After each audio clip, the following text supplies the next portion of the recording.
এখন বাজে ভোর 7টা। সকাল সকাল চলে আসলাম তানজিনার নাজমোজ রেডি করার জন্য। রেডি করা মানে কি, রান্না করেই তো রেডি করে দিতে হবে, রেডি তো আর এমনি এমনি হয় না, তাই না? তো ব্রয়লার মুরগি রানগুলা রেখে দিই এরকম, যখন আমার প্রয়োজন হয় যেভাবে ওইভাবে কইরা দিই। তানজিনার লাঞ্চের বক্স রেডি করাতে আমার এসব রানগুলা কাজে লাগে, কারণ বাসায় রান তাপসিরও খায় না, আমিও খাই না।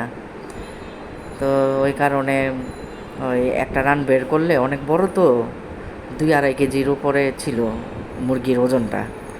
তো খুব সুন্দর আপনার একটু বিরিয়ানি হয়ে যায় তানজিনার জন্য। সবগুলোও লাগবে না, অল্প একটু থাকে। অনেক সময় তাফসিরে দিই, তাফসিরও হয়ে যায় নাস্তা। তো আজকে আপনার মনে করেন যে তানজিনাকে না জানাইয়া লাঞ্চ বক্সটা দিয়ে দিব। যখন অফিসে যাই বক্সটা খুলবো, দেখবো যে বিরিয়ানি দেখলে খুব খুশি হয়। কারণ আজকালকার ছেলে মেয়ে তো, আর বিশেষ করে আমরা পুরান ঢাকার তো, ট্রেডিশনাল খাবারগুলা এত পছন্দ করে। আমরাও করি, মিথ্যা কথা বলে লাভ নেই, আমিও করি।